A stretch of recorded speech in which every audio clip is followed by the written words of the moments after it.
Driverly.com, unlimited drama series. Nothing says true love like your fiancée announcing she wants to hyphenate her name with her ex-boyfriend's surname over morning coffee. I should have proposed with a LinkedIn connection request instead of a diamond ring. Ethan, I've been thinking, Vanessa said, stirring her oat milk latte with the precision of a surgeon. Her manicured nails clicked against the ceramic mug like tiny hammers driving nails into my coffin. I want to keep Logan's name when we get married. Hart West has such a nice ring to it, don't you think? I nearly choked on my scrambled eggs. Hart West. What about Hart Blake? You know, your actual future husband's name? She waved her hand dismissively. The engagement ring I'd spent 3 months' salary on, catching the morning light. Blake is so common. Logan's family has connections in the city. The West name opens doors. The West name, I repeated slowly, setting down my fork. You mean your ex-boyfriend's name? The same Logan West who cheated on you with his personal trainer? That's ancient history, Vanessa snapped, her perfectly contoured cheeks flushing slightly. This is about networking, Ethan. My PR firm needs all the advantages it can get. You wouldn't understand. Architecture is different. People don't care about your last name when you're designing buildings. I stared at her across our granite kitchen island, taking in her salon-perfect blonde hair and designer workout clothes. When had she become this person? When had status become more important than the man she was supposedly marrying in 3 weeks? So let me get this straight, I said, leaning back in my chair.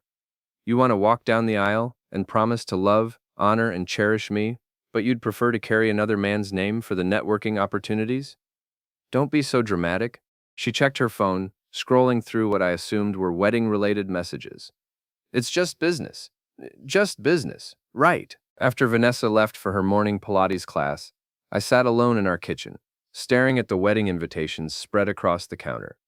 300 elegant cards announcing the union of Vanessa Hart and Ethan Blake. I picked up one of the invitations, feeling the expensive cardstock between my fingers. My phone buzzed with a text from Riley, my best friend since college, and the only person who'd had the balls to tell me Vanessa was high maintenance from day one. Coffee later? Need to hear about the wedding planning drama. My popcorn is ready. I typed back. Rain check. I have some editing to do. Due hours later. I was at Kinko's with a flash drive and a plan. The teenager behind the counter looked bored as I handed him the revised invitation file. Rush job, I said. Wedding emergency. He glanced at the screen and snorted. Dude, groom still considering alternatives is harsh. You sure about this? Positive. By noon, I had 300 fresh invitations. Same elegant design. Same expensive paper, but with a subtle modification that would make Vanessa's networking dreams a little more complicated. I was back home, carefully replacing the original invitations in their boxes, when my phone exploded with notifications. The bridesmaids group chat, which I'd been reluctantly added to for coordination purposes, was going nuclear. Chloe, the maid of honor and professional drama queen. Ethan, what the hell? Bridesmaid #2. Is this a joke? Bridesmaid #3. Vanessa is crying. My phone rang. Vanessa's mother, Patricia Hart, whose voice could cut glass and whose opinion of me ranked somewhere between expired milk and tax audits. Ethan Blake, what is the meaning of this travesty? Good afternoon, Mrs. Hart.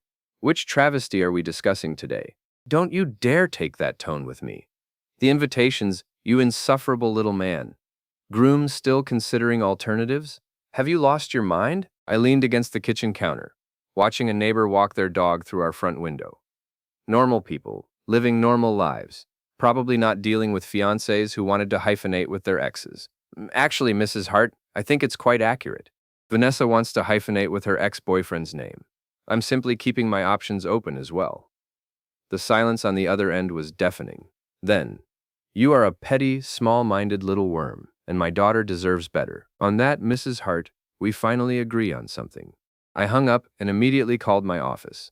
Sam, my junior architect and the closest thing to a tech wizard in our firm, answered on the second ring. Sam, I need a favor. How good are you with phone cloning? Depends. How illegal are we talking? Perfectly legal. I just need to keep track of my own fiancé's communications. For wedding planning purposes, of course. Oh man, this is about the invitation thing, isn't it? Riley already called me. Dude, You're either a genius or completely insane. Probably both. Can you help me or not? Give me an hour. While I waited for Sam's tech magic, I decided to do some old-fashioned reconnaissance. Vanessa's laptop was still open on the dining room table, her email account conveniently logged in. I scrolled through her recent messages, looking for anything related to Logan West. Bingo. 3 messages from Elle in the past week. The most recent, sent this morning after our breakfast conversation. V. Can't wait to see you tonight. The usual place? L. Her response, sent 20 minutes ago. Yes. E is being difficult about the name thing. Need to talk. The usual place. How romantic. My phone buzzed with a text from Sam. Done. You now have access to all her texts and calls. Use this power wisely, Grasshopper. I spent the next hour scrolling through weeks of messages between Vanessa and Logan. The conversation history painted a picture that made my stomach turn. This wasn't just about keeping an ex's name for networking. This was about keeping the ex, missing you, messages. Plans to meet for coffee that lasted 3 hours. And the kicker, from 2 weeks ago. Don't worry about E. Once we're married, I'll have the house and the stability. Then we can figure out our real future. Our real future. I set the phone down and walked to the bathroom, splashing cold water on my face. In the mirror, I looked at myself. Really looked. 34 years old, decent-looking, successful architect, faithful boyfriend and fiancé. When had I become the placeholder guy? The safe choice while she figured out her real future with someone else? My phone rang. Vanessa, Ethan, we need to talk. I'm coming home. Actually, I think we do need to talk. But first, I have a question. What? Should I RSVP for 3 people to our wedding, or just 2? The line went quiet for a long moment. What are you talking about? Nothing, sweetheart. Just wondering if Logan needs a +1. I hung up before she could respond. Vanessa came home like a hurricane, in designer heels, slamming the front door hard enough to rattle the picture frames. I was sitting in the living room, her phone in my hand, scrolling through her messages with Logan like I was reading the morning news. What the hell is wrong with you? She screamed, throwing her purse onto the couch. Do you have any idea how embarrassing this is? My mother is having a breakdown.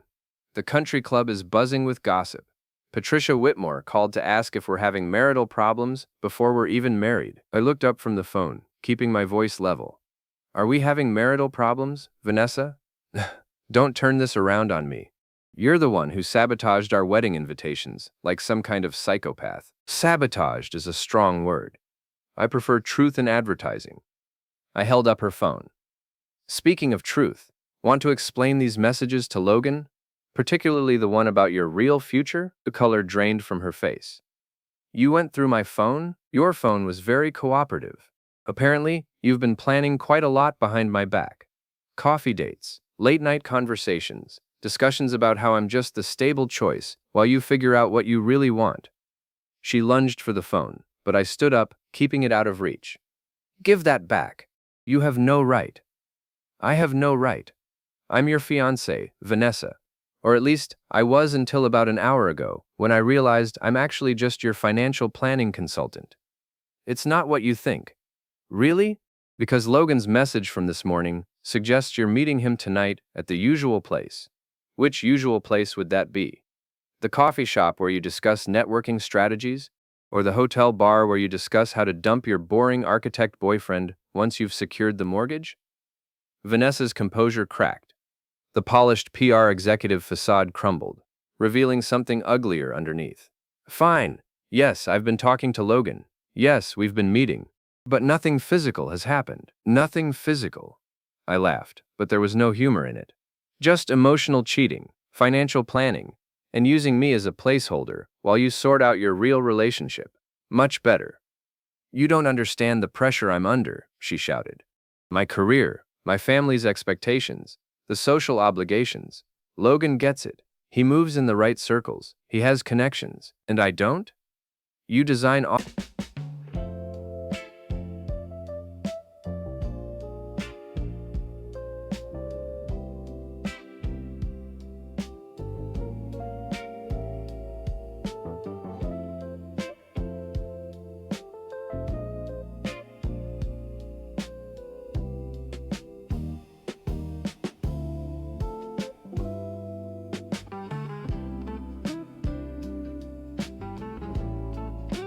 office buildings, Ethan.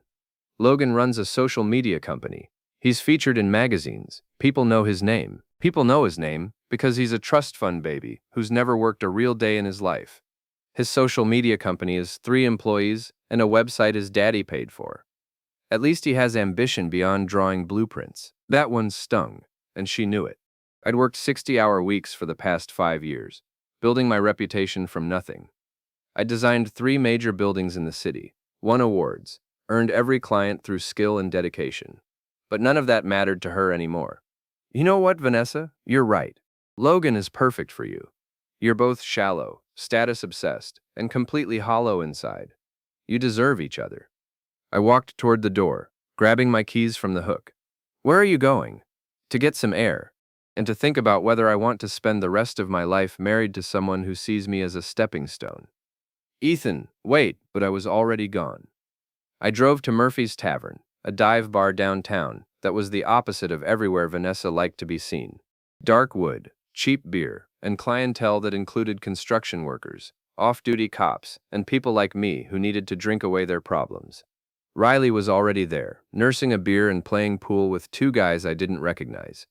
He saw me walk in and immediately abandoned his game. Holy shit, you actually did it, he said, grinning. The invitations are legendary. Half the city is talking about it. Great, I'm a laughingstock. Are you kidding? You're a hero. Every guy who's ever dealt with a crazy fiancé is buying you drinks tonight. He signaled the bartender.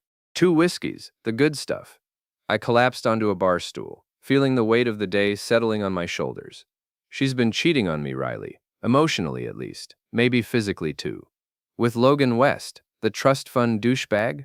The very same. Apparently, I'm the safe choice while she figures out her real future with him. Riley whistled low. That's cold, even for her. What are you going to do? I don't know. Cancel the wedding, I guess. Give back the ring. Start over.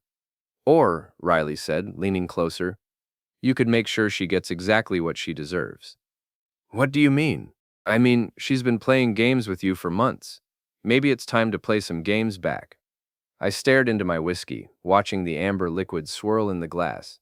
I'm not like that, Riley. I don't do revenge. Maybe it's time to learn. Look, I'm not talking about anything illegal or dangerous, but she's humiliated you, lied to you, and basically treated you like garbage. Don't you think she should face some consequences? Before I could answer, my phone buzzed with a text message from Logan West himself. Heard about the invitation drama. Vanessa deserves better than your petty games. Stay away from her. I showed the message to Riley, who read it and started laughing. Oh, this is perfect. He's actually threatening you. The little rich boy thinks he can intimidate you. It's not funny, Riley. It's hilarious, and it's also your opening. My opening for what? To show both of them exactly who they're messing with. I looked around the bar, taking in the faces of working-class people who'd earned everything they had through sweat and determinations. People who didn't get things handed to them by daddy's money or family connections. What did you have in mind? Riley grinned, and I could see the wheels turning in his head. First, we're going to pay Logan a visit. Nothing violent, just a friendly conversation between gentlemen. Then, we're going to make sure Vanessa's networking dreams become a little more complicated. Riley, trust me, Ethan. You've been playing defense your whole life. It's time to go on offense. I finished my whiskey and felt something cold and determined settle in my chest. Vanessa wanted to play games? Logan wanted to threaten me. Fine.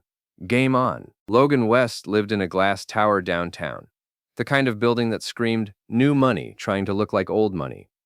I'd actually consulted on the architectural plans 3 years ago, back when I thought places like this were impressive rather than pretentious. Riley and I sat in my truck across the street, watching the valet parking attendants in their crisp uniforms help residents out of their BMWs and Teslas. There, Riley pointed. Silver Porsche. That's got to be him. Logan stepped out of the car like he was posing for a magazine cover. Designer jeans, expensive sneakers, perfectly styled hair that probably cost more than most people's monthly grocery budget. He handed his keys to the valet with the casual arrogance of someone who'd never had to park his own car. He looks exactly like I imagined, I said. Like a Ken doll that came to life and immediately developed a cocaine habit. Are you sure you want to do this? Riley asked. We could just slash his tires and call it a day. No, I want to look him in the eye. We waited 10 minutes, then walked into the lobby. The doorman, a guy in his 60s who looked like he'd seen everything twice, barely glanced at us. "We're here to see Logan West," I said. "Penthouse level. Names? Ethan Blake and Riley Morrison. He's expecting us." The doorman called up, spoke quietly into his headset, then nodded toward the elevators. "He'll see you." The elevator ride to the 20th floor felt like ascending to meet the devil himself. My heart was pounding, but not from fear, from anticipation. Logan's apartment door was already open when we stepped off the elevator. He stood in the doorway, leaning against the frame like he was posing for another invisible camera. "Ethan Blake," he said, smirking. "The famous architect, and you brought backup." "Logan West," I replied. "The infamous trust fund baby." And yes, I brought a friend. We followed him into an apartment that looked like it had been decorated by someone with unlimited money and no taste. Everything was white, chrome, and glass. Modern art that probably cost more than my annual salary hung on walls that offered a panoramic view of the city. "Nice place," Riley said. "Very sterile." "I prefer minimalist," Logan replied, pouring himself a scotch. A couple's spa. You took her to the place we go. It was a birthday gift. She's a friend. Friends don't get $500 couples massage. Watch more on Grammarly.com. From a crystal decanter. He didn't offer us drinks. "So, what brings you to my home? Come to apologize for those ridiculous invitations?" "Actually, I came to thank you," I said, settling into one of his uncomfortable-looking white leather chairs. "Thank me for showing me who Vanessa really is. I mean, I suspected she was shallow and materialistic, but your little text messages really drove the point home." Logan's smirk faltered slightly. "I don't know what you're talking about." "Sure you do. Don't worry about E. Once we're married, I'll have the house and the stability. Then we can figure out our real future." "Ring any bells?" The color drained from his face. "You read our private messages?" I read my fiancé's messages, or should I say, my ex-fiancé's messages. "Ex-fiancé?" Logan set down his scotch, suddenly looking less confident. "Oh yes, the engagement is off, which means Vanessa is all yours, buddy. Congratulations." Logan stared at me for a long moment, then started laughing. "You think I want Vanessa? Long-term? Don't you?" "God, no. She's fun for a few months, but marriage? To that high-maintenance nightmare? I'd rather stick my head in a blender." Riley and I exchanged glances. This was not the conversation I'd expected. "Then what was all that about your real future together?" I asked. "That was her fantasy, not mine. I told her what she wanted to hear because the sex was good and she paid for half our dates. But marry her? Start a life together? Are you insane?" The room went very quiet. I could hear traffic 20 floors below, the hum of the air conditioning, the sound of my own heartbeat in my ears. "Let me get this straight," I said slowly. "Vanessa threw away our relationship, humiliated me publicly, and destroyed our wedding plans for a guy who was just using her for sex and free dinners?" "Pretty much, yeah." Logan picked up his scotch again, taking a sip. "Look, I'm sorry you got caught in the crossfire, but this isn't my problem. Vanessa made her choices." "You're right," I said, standing up. "This isn't your problem, but it's about to become your problem." "Is that a threat?" Riley stood up too, all 6'3" of his ex-military frame unfolding like a switchblade. "It's a promise." "Whoa, hold on," Logan backed up, suddenly looking much less confident. "I don't want any trouble." "Then you shouldn't have sent me that threatening text," I said. "You shouldn't have told me to stay away from my own fiancé. And you definitely shouldn't have been so cavalier about destroying my life for your entertainment." "Look, I'll talk to Vanessa, okay? I'll tell her it's over between us. Clean slate." "Too late for that, Logan. Way too late." I walked to his floor-to-ceiling windows, looking out at the city below. From up here, everything looked small and manageable. People looked like ants, cars like toys, problems like things that could be solved with the right perspective. "Nice view," I said. "Must be expensive to maintain." "What are you getting at?" "Just thinking about status, Logan. About image. About what happens when people find out who you really are." I turned back to face him, and something in my expression made him take another step backward. "You see, I'm an architect. I know how to build things up, and I know how to tear them down. Your little social media company, your reputation, your standing in those circles you're so proud of. It's all built on a foundation of lies and daddy's money. Foundations like that are notoriously unstable. You can't touch me, Logan said, but his voice lacked conviction. Can't I? I know people, Logan. Contractors, city inspectors, business owners, journalists. People who actually work for a living. People who don't like spoiled rich kids, who think they can play with other people's lives. Riley stepped closer to Logan, close enough that the smaller man had to crane his neck to look up at him. My friend here is being diplomatic, Riley said quietly. I'm not as diplomatic. You hurt him, which means you hurt me. And I don't like being hurt. This is assault, Logan stammered. I'll call the police. And tell them what? I asked. That two men came to your apartment for a conversation? That we looked at your windows and commented on your view? That we stood in your living room and talked about business? Logan looked between Riley and me, finally understanding that his money and connections couldn't protect him from everything. What do you want? He asked. I want you to disappear, I said. I want you to stop taking Vanessa's calls. Stop meeting her for coffee. Stop filling her head with fantasies about your future together. I want you to become a ghost. And if I don't? I smiled, and it wasn't a nice smile. Then I'll make sure everyone in this city knows exactly what kind of man Logan West really is. Starting with your investors, moving on to your social circle, and ending with every gossip blog and society page in town. You're bluffing. Am I? Let's find out. I pulled out my phone and showed him a photo I'd taken earlier. Logan and Vanessa kissing in the parking garage of her office building. Taken from my truck with a telephoto lens. This was yesterday afternoon, I said, while she was supposedly at a client meeting. I have dozens more, Logan. Time-stamped, dated, with GPS coordinates. How do you think these would look on the front page of the society section? Logan's face went white. You've been following us? I've been protecting my investment, and now I'm liquidating my assets. I walked toward the door, Riley following behind me. Stay away from Vanessa, I said over my shoulder. Stay away from me. Stay away from anyone connected to either of us. Find a new hobby, Logan. Preferably one that doesn't involve other people's relationships. And if I see that Porsche anywhere near my neighborhood, Riley added, I'll introduce you to some friends of mine who aren't as reasonable as we are. We left Logan standing in his sterile apartment, looking like a man who'd just realized his house of cards was built on quicksand. In the elevator, Riley was grinning from ear to ear. That felt good, he said. It felt necessary, I replied. So what's next? Next, I have a wedding to cancel and a reputation to rebuild. What about Vanessa? I thought about that as we descended 20 floors back to reality. Vanessa is about to learn what happens when you mistake kindness for weakness. The next morning, I woke up in Riley's guest bedroom with a hangover that felt like a construction crew was jackhammering inside my skull. We'd celebrated our confrontation with Logan by drinking half of Murphy's Tavern dry, and now I was paying the price. My phone had been buzzing all night with calls and texts from Vanessa, but I'd turned it off after the 15th message. Time to face the music. 17 missed calls, 43 text messages, and one voicemail that was just Vanessa crying for 2 minutes straight. The text messages started apologetic. Please call me. We need to talk. Then desperate.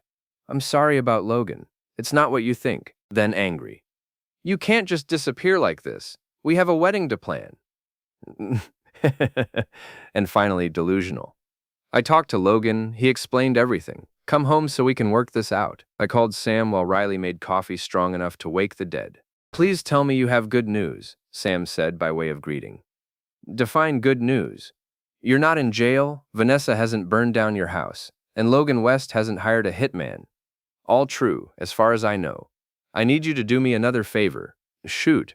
I need you to monitor Vanessa's communications for the next few days. I want to know if she's still talking to Logan, and I want to know what she's telling people about our situation. Dude, that's some next-level spy stuff. Are you sure you want to go down this road? I thought about Vanessa's messages, about her assumption that she could manipulate both Logan and me, about her complete lack of accountability for her actions. I'm sure. How quickly can you set it up? Give me an hour. While Sam worked his technical magic, I drove to my office to handle the professional damage control. My secretary, Mrs. Patterson, looked up from her computer with the expression of someone who'd been fielding uncomfortable phone calls all morning. Mr. Blake, she said carefully, there have been some inquiries about your wedding situation. What kind of inquiries? Well, Mrs. Hart called 3 times asking if you were having a nervous breakdown. Someone from the country club called to ask if the wedding was still happening, and a reporter from the society page wanted to confirm the details about your alternative arrangements. A reporter? Apparently, your invitation situation has become something of a local sensation. The phrase "groom still considering alternatives" is trending on social media. I sat down heavily in my office chair, staring out the window at the city skyline. Buildings I'd helped design stood against the morning sky, solid and permanent and real. Unlike my personal life, which seemed to be crumbling by the hour. My phone rang. Sam, okay, you're all set up. I can monitor her calls, texts, and emails. But Ethan, you need to be careful with this information. Using it wrong could get you in serious legal trouble. Understood. What's she been up to this morning? Calling Logan every 10 minutes. He's not answering. She's also been texting her bridesmaids, trying to do damage control. And here's the interesting part. She's been calling wedding vendors, trying to salvage the arrangements. She still thinks the wedding is happening? Apparently, she told the caterer that you were having cold feet, but that everything would be back on track by this afternoon. I hung up and stared at the ceiling, trying to process the depth of Vanessa's delusion. Did she really think she could cheat on me, humiliate me, and then smooth everything over with a conversation? Mrs. Patterson knocked on my door. Mr. Blake, there's a woman here to see you. Says she's your neighbor, Mrs. Grafton. Eleanor Grafton was 75 years old, lived 3 houses down from Vanessa and me, and knew more about everyone's business than the FBI. She also made the best chocolate chip cookies in the neighborhood, and had always been kind to me. Ethan, dear, she said, settling into the chair across from my desk, with her purse clutched in her lap. I hope you don't mind me stopping by, but I felt you should know what's been happening in the neighborhood. What do you mean, Mrs. Grafton? Well, that young woman of yours has been making quite a spectacle. Yesterday evening, after you left, she had a screaming match with someone on the phone in your driveway. The whole street could hear her. I'm sorry about that. Don't apologize, dear. It wasn't your fault. But then, around 10 o'clock, a silver sports car pulled up to your house. A young man went inside and didn't leave until almost midnight. My blood pressure spiked. A silver sports car? The kind that makes too much noise and costs too much money. Mrs. Grafton leaned forward conspiratorially. I may be old, Ethan, but I'm not blind. That girl is playing games with you. Mrs. Grafton, I appreciate you telling me this, but there's more. She opened her purse and pulled out a manila envelope. I've been watching that house for weeks, taking notes. Call it an old woman's hobby, but I don't like seeing good people get taken advantage of. She handed me the envelope. Inside were photographs, dozens of them. Logan's Porsche in my driveway. Logan and Vanessa embracing on my front porch. Logan leaving my house at various times over the past month. How did you? Digital camera with a telephoto lens. My grandson taught me how to use it. Amazing what you can see from an upstairs window with the right equipment. I stared at the photographs, feeling something cold and hard settle in my chest. The evidence was overwhelming. Vanessa hadn't just been emotionally cheating. She'd been bringing Logan to our house, to our bed, for weeks. Mrs. Grafton, why are you showing me this? Because you're a good man, Ethan. You work hard, you're polite to your neighbors, and you deserve better than that manipulative little witch. She stood up, smoothing down her skirt. Whatever you decide to do with those pictures is up to you. But don't let her make you feel like you're the problem. After Mrs. Grafton left, I sat alone in my office, staring at the photographs spread across my desk. Each image was a nail in the coffin of my relationship, proof of betrayal that went deeper than I'd imagined. My phone buzzed with a text from Vanessa. Coming to your office. We're going to settle this like adults. I quickly gathered up the photographs and locked them in my desk drawer. If Vanessa wanted to settle this like adults, I was happy to oblige. She arrived 20 minutes later, looking like she'd stepped off the cover of a magazine. Perfect makeup, designer dress, confidence radiating from every pore. She swept into my office like she owned the place.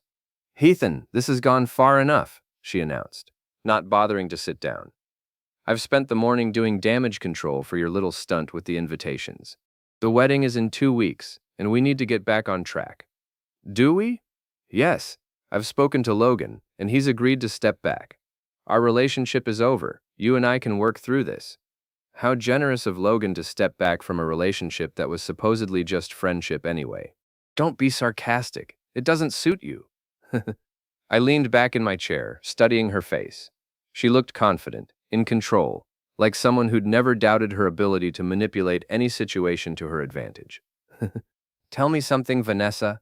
When you brought Logan to our house last night, did you use our bed or the guest room? The confidence cracked, just for a second.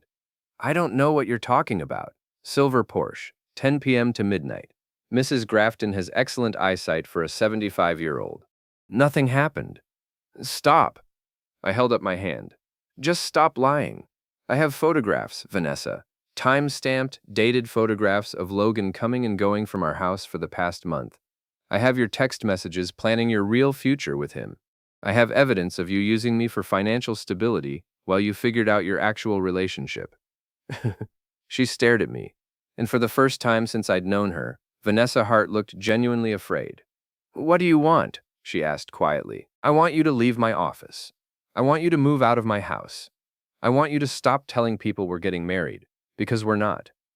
And I want you to understand that the sweet, accommodating Ethan Blake you thought you could manipulate is gone.